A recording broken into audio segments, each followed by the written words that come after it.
5 penyakit kelamin pada pria yang harus kamu tahu baik kamu cewek ataupun cowok.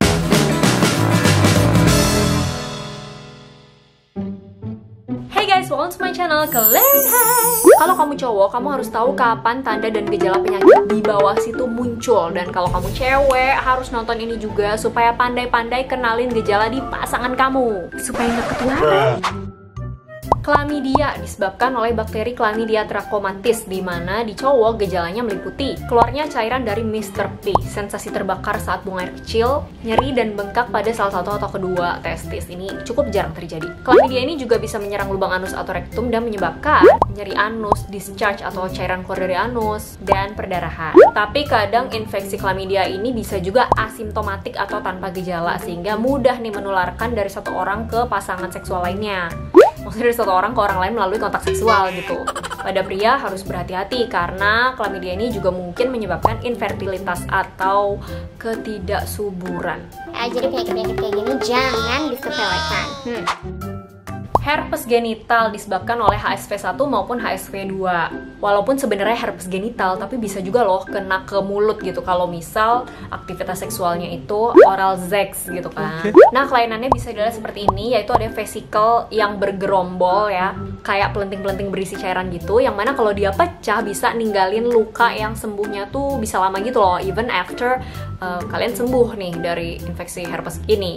Nah, herpes ini bisa jadi lebih parah infeksinya pada orang-orang yang punya sistem kekebalan tubuh yang rendah, seperti HIV misalkan, atau orang dengan pengobatan steroid, imunosupresan. Nah, vesikel ini bisa menjalar ke ekstragenital atau di luar kelamin dalam perjalanan penyakitnya, misal di selangkangan, di paha, di jari, bahkan di mata, tergantung dia kena kontaknya tuh kemana gitu. Lalu gonore yang disebabkan oleh bakteri Neisseria gonore, yang kalau kita udah terjangkit ini itu bikin lebih rentan terkena penyakit menular seksual lainnya gitu, dan penularannya melalui kontak zooxoal. Yes. Tanda dan gejalanya apa aja?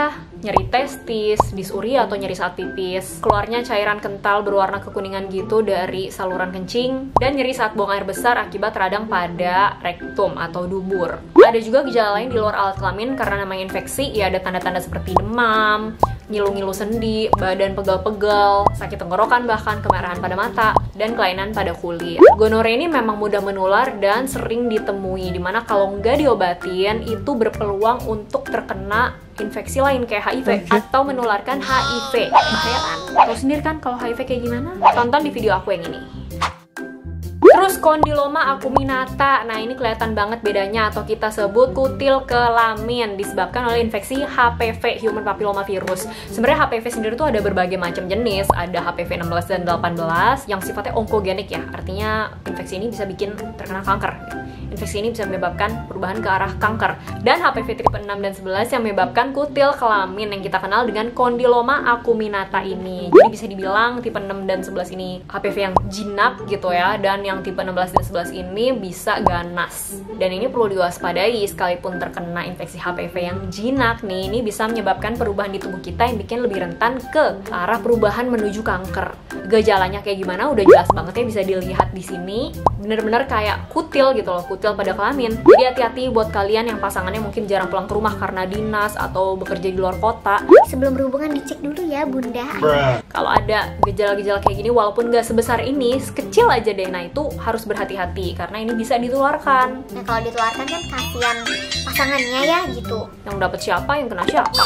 Jadi diperhatikan ya demi kesehatan ibu.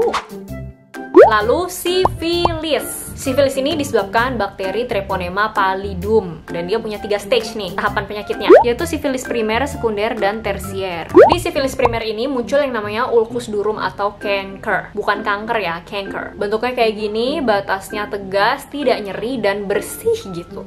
Karena ada ulcus yang kotor, tapi itu bukan ulcusnya sifilis. Nah, coba langsung pada ngecek nggak tuh kalian? Kalau cowok yang nonton langsung ngecek, kalau cewek yang nonton langsung kayak yang Lesi atau kelainan kayak gini ada di Mr. P dan munculnya kurang lebih 3 bulan setelah paparan atau pertama kali infeksi. Sebenarnya kalau nggak diobatin, ulkus ini akan sembuh sendiri dalam 3-8 minggu. Tapi 30% bisa berkembang ke sifilis tersier. Tahap kedua yaitu sifilis sekunder yang kelainannya bisa macem-macem banget, makanya dibilang dia itu penyakit yang bisa memimik atau menirukan berbagai penyakit kulit. Ada yang jadi gatel, ada yang cuma merah-merah aja, ada yang jadi ruam, ada yang membentuk kutil juga kayak kondiloma lata dibilangnya. Dan juga ada gejala infeksi lain seperti ada demam, tenggorokan gak enak, sendi-sendi ngilu, badan pegel-pegel, sakit kepala, penurunan berat badan, gejala infeksi pada umumnya. Dan yang ketiga, sifilis tersier. Ini paling bahaya karena dia bisa menyebar ke mana-mana nih, ke organ-organ lain. Bisa ke saraf jadi neurosifilis, otosifilis atau ke telinga, okular sifilis atau ke mata. Yang gejalanya ya tergantung masing-masing organ yang kena ya. Kalau dijelasin satu-satu nanti jadi kayak kuliah gitu ya kan. Semua penyakit di atas itu komplikasinya nggak main-main karena bisa merugikan diri sendiri maupun pasangan kalian. Bahkan buat yang sedang hamil ya, itu bisa menular loh ke bayi kalian. Kasihan banget nggak sih, mereka nggak tahu apa-apa tapi terkena gitu, either dari salah satu orang tuanya. Nah itu berdampak ke penglihatannya si bayi ini gitu. Jadi sekali lagi jangan disepelekan. Ketika udah ada gejala langsung diperiksakan ke dokter dan diobati hingga tuntas supaya nggak jadi panjang gitu. Ingat, badan yang sehat adalah hidup yang sehat dan healthy life is anti-aging life.